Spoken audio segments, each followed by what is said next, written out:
Bonjour tout le monde, c'est Laurie. J'espère que vous allez bien en ce début d'hiver qui arrive. J'espère que les remises en question sont plutôt positives et agréables avec notre cher Mercure rétrograde. En tout cas, je vous le souhaite de tout mon cœur. Ici, c'est bien intense intérieurement. Donc, pour tous ceux qui vivent une traversée intense, je vous envoie beaucoup d'amour, beaucoup de soutien. Et, euh, et voilà. Et en tout cas, place à l'hiver, donc changement de décor, changement d'énergie. Le solstice d'hiver, il arrive cette année en 2023, le 22 décembre. Donc c'est ce moment où la nuit a largement pris le pas sur le jour. On a atteint le maximum de nuit qu'on pouvait, on ne peut pas aller plus loin. Et donc ensuite on va remonter vers la lumière. Le soleil va commencer à reprendre sa place sur la nuit. Et progressivement, évidemment c'est très lent, on va remonter vers plus de jours. Donc ce moment du solstice, c'est vraiment ce moment où il y a une espèce de stagnation. Voilà, c'est cette pause-là qui se passe avant qu'on remonte vers la lumière. En astrologie, c'est ce moment où le soleil va passer dans le signe du Capricorne. On avait du coup en Sagittaire ce signe qui était mutable, qui nous emmenait vers une transition, vers un changement d'énergie pour justement aller vers l'hiver. Maintenant, ça y est, on passe dans l'énergie du Capricorne, qui est un signe cardinal, qui donc, lui, son rôle est de commencer quelque chose. On commence une saison, on est dans une mise en action. Alors, une mise en action au solstice d'hiver, ça va donner quelque chose de relativement intérieur. Alors, il y a plein de choses qui se cachent derrière tous ces symboles. Je vais essayer de faire le tri puis de vous dire l'essentiel. L'idée, pour moi, c'est que en Sagittaire, on est dans ce signe de feu, dans ce signe qui nous porte, on cherche la lumière, on cherche l'expansion, on veut remonter, on veut aller loin. On a besoin de quelque chose qui nous porte et voilà, de poser son intention dans une direction. C'est ce que je disais dans les 2 dernières vidéos. Si on visualise ça un petit peu symboliquement, on peut imaginer qu'on a envoyé une flèche très très haut, très très loin vers tout ce dont on rêve et on a envie pour la suite. Le Capricorne arrive derrière, finalement, pour se dire « Bon, eh bien maintenant, je vais devoir monter jusqu'à la flèche. » Il y a un petit peu de ça. L'énergie Capricorne, c'est un signe, symboliquement, on pourrait dire, qui part d'en bas de la montagne et qui va chercher à aller au sommet. Donc si notre flèche du Sagittaire, elle est posée au sommet de la montagne, le Capricorne, lui, son rôle, ça va être d'aller jusqu'en haut. Donc ça veut dire plein de choses. Notamment, ça veut dire que on est sur une question de longue haleine. L'énergie Capricorne nous parle de lenteur, de faire les choses, voilà, pour aller en haut de la montagne, ça va pas se faire en un jour. Donc on prend le temps, on est dans une énergie d'hiver, donc on est vraiment dans une invitation à la lenteur, voilà, et aussi à la préparation, à l'introspection. Le signe Capricorne, il est là pour finalement faire redescendre un petit peu l'énergie Sagittaire dans la matière. Là où en Sagittaire, on monte très haut, on vise cette flèche vers le haut, le Capricorne, lui, c'est tout l'inverse en fait, il cherche à venir incarner. C'est un signe cardinal qui met de l'action, c'est un signe aussi de terre qui met de l'action dans la matière. Donc on n'est pas dans quelque chose de léger, de voilà, très haut. On est plus dans quelque chose d'assez pragmatique, assez terrien, et qui du coup va mettre un petit peu, entre guillemets, à l'épreuve les belles idées, les beaux rêves du Sagittaire pour se dire, ok, concrètement maintenant, comment fait-on? Voilà, donc ça c'est un petit peu cette énergie du Capricorne et ce passage à la transition d'hiver qui, moi je le vois comme étant plusieurs choses. Déjà l'hiver c'est ce moment vraiment de pause, d'introspection. C'est vraiment le moment où extérieurement il ne se passe plus rien. Donc on est vraiment dans une intériorisation qui est vraiment l'invitation du Capricorne qui nous dit à l'intérieur tu peux trouver la sagesse. Voilà, donc on est vraiment dans une énergie assez intériorisée, pas beaucoup tournée vers les autres, notamment là on a ce Mercure rétrograde en plus qui nous appelle à venir finalement voir à l'intérieur, revoir certaines choses, donc on est vraiment dans quelque chose de très intériorisé. Et c'est quand même aussi ce moment de l'année où en souterrain, il se passe quand même beaucoup de choses en fait. les petits bourgeons commencent à, voilà, à germer. Il y a quand même quelque chose qui renaît. On remonte vers la lumière, mais c'est pour l'instant pas visible quelque part. Il y a quelque chose d'assez intérieur. Donc c'est finalement voilà ce cheminement intérieur qui est proposé de manière à planifier, organiser, structurer, réfléchir comment est-ce qu'on va pouvoir atteindre notre flèche sagittarienne qu'on a pu poser le mois précédent. Symboliquement, évidemment, ça peut très bien être beaucoup plus flou dans la matière, mais l'idée, elle est là. Alors, on commence l'énergie Capricorne avec une pleine lune. Donc, on va avoir le soleil, ça y est, qui est passé en Capricorne, la lune qui change de signe tous les 2 jours et demi, donc qui est au moment de ce 27 décembre, une pleine lune. La lune se retrouve en face, elle vient tirer en face de l'énergie Capricorne dans le signe du Cancer. Alors, pour tous ceux qui fêtent Noël en famille, qui voient des gens et pour qui d'ailleurs ça peut même être un peu angoissant, les retrouvailles, etc. Moi je trouve que cette année, c'est plutôt optimiste dans le sens où l'énergie Capricorne, c'est quand même une énergie d'intériorisation. Donc là où avant les fêtes, on est dans une expansion, dans une grandeur, dans une envie d'offrir, dans un espèce de trop-plein, arrivé au moment des fêtes, c'est tout l'inverse qu'on nous propose, c'est retourne à l'essentiel, intériorise, pose-toi. Alors qu'en vrai, pour ceux qui fêtent les fêtes, en tout cas, c'est beaucoup d'agitation, beaucoup de trop-plein, enfin voilà, beaucoup en tout cas. Là, on nous appelle à restreindre. Cette année, ce qui est plutôt intéressant, c'est qu'on va avoir Noël sur une pleine lune. Moi, je trouve ça intéressant parce que l'énergie Capricorne appelle à l'intériorisation. L'énergie Cancer, en face, elle cherche à venir rééquilibrer en se reliant au clan, en se reliant à ceux pour qui on a de l'amour, on a de l'affection, les gens qui nous sont importants en fait, qui font partie de notre cercle. Alors, l'énergie Capricorne est beaucoup reliée à l'énergie de la famille. En vérité, c'est vraiment la famille d'âme, la famille de cœur. Donc, encore une fois, la période de fête, ça peut être aussi vraiment un moment pour se relier avec des personnes qu'on aime, qui font partie de notre clan.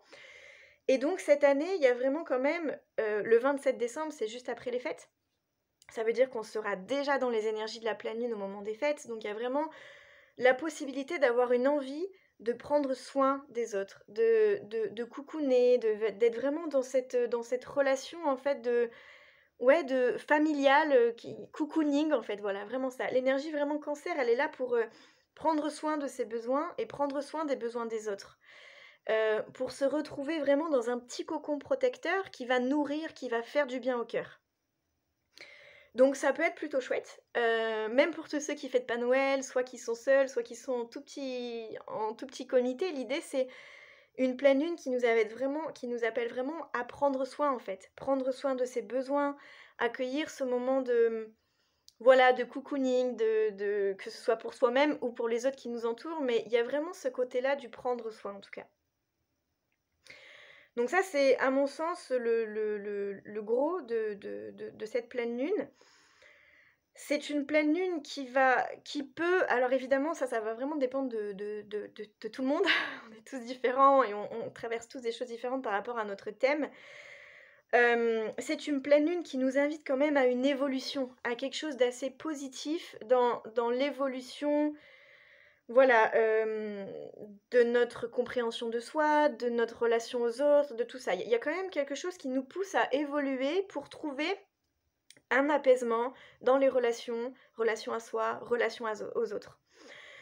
On a quand même dans tout ça, donc ce Mercure rétrograde qui continue de rétrograder jusqu'au 2 janvier, donc il peut y avoir des communications pas toujours fluides, ou en tout cas un vrai besoin de communication avec soi, ce qui fait que du coup on peut être un peu parasité quand il y a trop de brouhaha extérieur.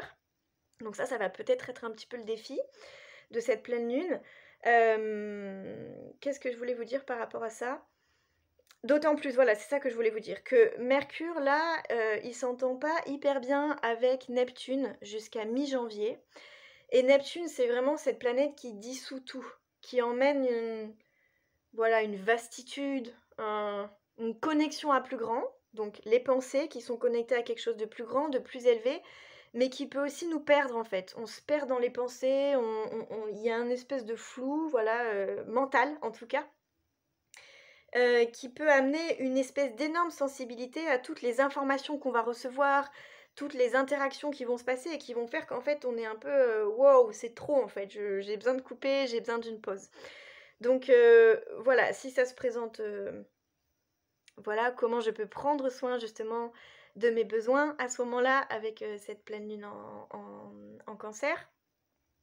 Et surtout, surtout, ce qui se passe pour cette pleine lune, c'est que Mercure, il va se coller à Mars en rétrogradant.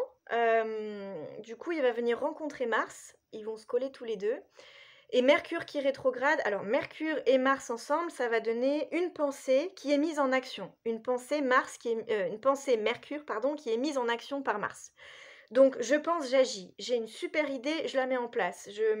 Voilà, on avait déjà eu cette thématique et j'ai complètement oublié de regarder les dates, donc je ne sais plus quand c'était. En tout cas, c'était pendant l'automne, il n'y a pas si longtemps.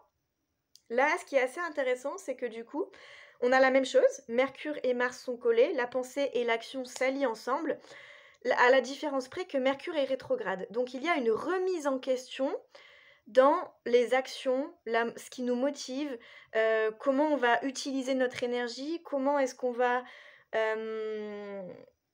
Il y a beaucoup la question aussi d'impulsion, de mise en énergie, mais aussi de mise en action, mais qui peut être aussi de la colère.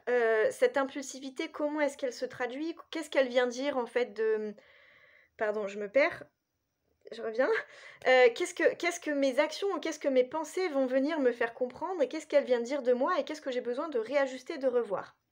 Donc il peut y avoir toutes les thématiques finalement martiennes ou mercuriennes qui sont sur le devant de la scène, à savoir comment j'utilise mon énergie, comment je me mets en action. Est-ce que la colère est un moteur qui me nourrit ou au contraire qui me met des bâtons dans les roues? Vers quoi j'ai envie d'avancer, qu'est-ce qui me motive, voilà, où j'ai envie de mettre mon énergie. Ça va aussi être, est-ce que j'arrive à oser aller de l'avant quand j'ai quelque chose qui me vient dans la tête? Est-ce que j'y vais ou est-ce que je me retiens? Qu'est-ce qui est le plus bénéfique pour moi, en fait? Est-ce que c'est plutôt d'avoir une prise de réflexion? Est-ce que c'est plutôt d'y aller? Voilà, donc c'est quand même une période de mise en question. Pour tous ceux qui vont fêter les fêtes, qui pourra être d'ailleurs grandement mise en avant par les autres, en fait, qui vont nous entourer, qui vont être là, qui vont nous permettre de nous questionner sur notre comportement, ceux des autres, comment on agit, et qui du coup vont amener des prises de conscience. Voilà, je suis désolée, moi, Mercure, Neptune fait un grand effet sur moi, et du coup j'ai les pensées, mais comme ça. Donc voilà, ma phrase s'arrête ici, a priori. En tout cas, voilà, des remises en question sur notre manière de réfléchir et d'agir. On va s'arrêter là. Voilà. Au milieu de tout ça, j'ai envie de vous dire une dernière chose. Je suis désolée, c'est un petit peu long.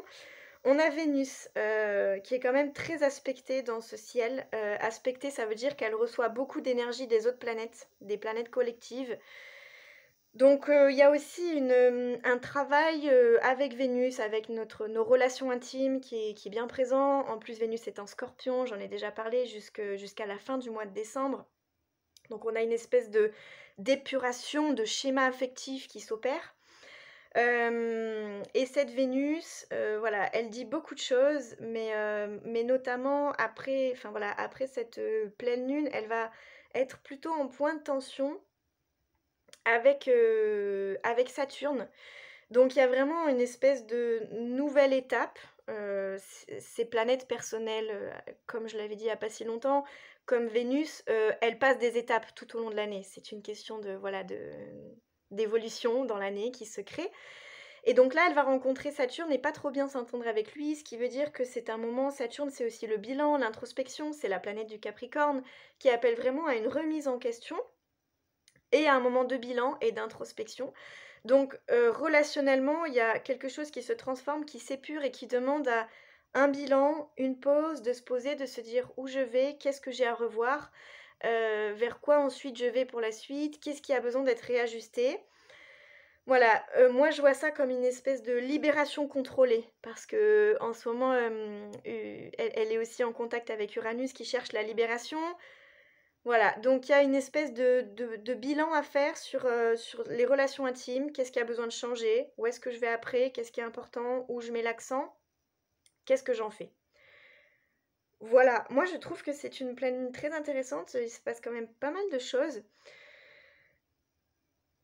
Si je résume, il y a quelque chose que j'ai oublié de dire sur le Capricorne, évidemment, et sur cette période du solstice, donc je le place ici. Non, je vais ouh, cadrer ce Neptune qui m'emporte. Je résume cette pleine lune et je vais vous parler du solstice au milieu de mon résumé. Donc, on arrive justement dans cette période d'hiver, d'introspection, de plus d'intériorisation, l'invitation à vraiment faire une pause sur notre vie extérieure pour se concentrer sur l'intérieur. Ce que je voulais dire par rapport à cette phase-là du Capricorne, c'est que le Sagittaire nous appelait à envoyer nos intentions. En période Capricorne, c'est vraiment un beau moment pour les poser sur le papier, pour les écrire, pour en fait leur donner une forme concrète dans la matière. Donc c'est un bon moment pour écrire ses intentions pour l'année à venir, pour ceux qui veulent le faire, et pour éventuellement aussi prendre conscience de tout ce qui s'est réalisé en 2023. Et pour ceux qui ont noté, vous pouvez voir que c'est assez intéressant en fait, il s'est passé beaucoup de choses et voilà, faire un bilan finalement aussi de l'année écoulée et l'année à venir, puisque l'énergie capricornienne est vraiment cet appel à l'intériorisation et au bilan. Donc, on arrive dans l'hiver, une période de pause, d'intériorisation, de réflexion. On a ce Mercure rétrograde du coup qui vient justement appeler à plus de prise de conscience, de réflexion mentale sur où est-ce qu'on en est, qu'est-ce qu'on veut faire. On a cette pleine lune du coup avec en face la lune en Cancer qui nous appelle à prendre soin des autres, à prendre soin de ses besoins, prendre soin des besoins des autres, et des pensées qui vont créer des actions qui vont nous faire comprendre des choses sur nous, sur ce qu'on veut, sur ce qu'on veut pas, sur ce qui nous motive, sur la manière dont on va vivre l'énergie, la manière dont on va agir, réagir, voilà, donc des remises en question par rapport à ça. Et enfin, un moment aussi de bilan et de remise en question relationnelle dans nos relations intimes. Voilà, ça fait beaucoup d'informations, un petit peu neptuniennes dans tous les sens. J'espère que c'est clair en tout cas, je vous souhaite vraiment un beau passage. Je vous ferai une vidéo pour l'année 2024 en 2024 parce que là moi je n'ai pas du tout le temps. Mais il y a beaucoup de choses à dire sur l'année 2024, ça va être une année très intéressante, donc je reviens rapidement pour vous en parler. En attendant, je vous souhaite de belles fêtes, et quand je dis fêtes, j'entends pas que Noël et tout ça, mais vraiment fêter la vie, fêter la fin d'année, fêter ce qui se clôture, ce qui se termine, et dans la joie autant que possible. Et puis je vous retrouve pour la nouvelle lune, où là on explorera bien plus l'énergie Capricorne en tant que telle. Beau voyage à tous et je vous dis à très bientôt. Salut, salut!